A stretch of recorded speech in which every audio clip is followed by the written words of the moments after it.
Le président ukrainien Volodymyr Zelensky a appelé lundi les Alliés à montrer le même unité envers l'Ukraine qu'ils l'ont fait envers Israël lorsqu'ils ont contrecarré les attaques aériennes iraniennes contre Israël le week-end dernier. En défendant Israël, le monde libre a montré qu'une telle unité n'est pas seulement possible, mais est également efficace à 100%, a déclaré le président Zelensky. Dans un post sur le réseau Telegram, le président Zelensky a remercié les Alliés qui avaient envoyé plus d'aide pour la défense aérienne ukrainienne, mais a déclaré que l'intensité des attaques russes nécessite une unité plus grande, similaire à celle démontrée pour la défense d'Israël. La même chose est possible pour la défense de l'Ukraine contre le terrorisme, qui, comme Israël, n'est pas membre de l'OTAN, a-t-il ajouté.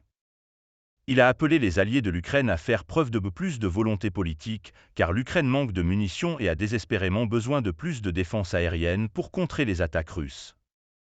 Le président Zelensky a lancé son dernier appel à l'aide des alliés, déclarant que la Russie cause d'importants dommages chaque jour.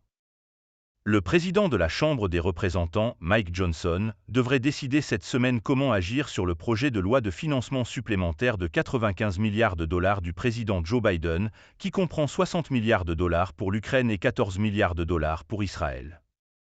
Le projet de loi prévoit un soutien aux partenaires dans la région Indo-Pacifique ainsi qu'une aide à la frontière entre les États-Unis et le Mexique. Le paquet a été approuvé par le Sénat, mais est bloqué à la Chambre des représentants.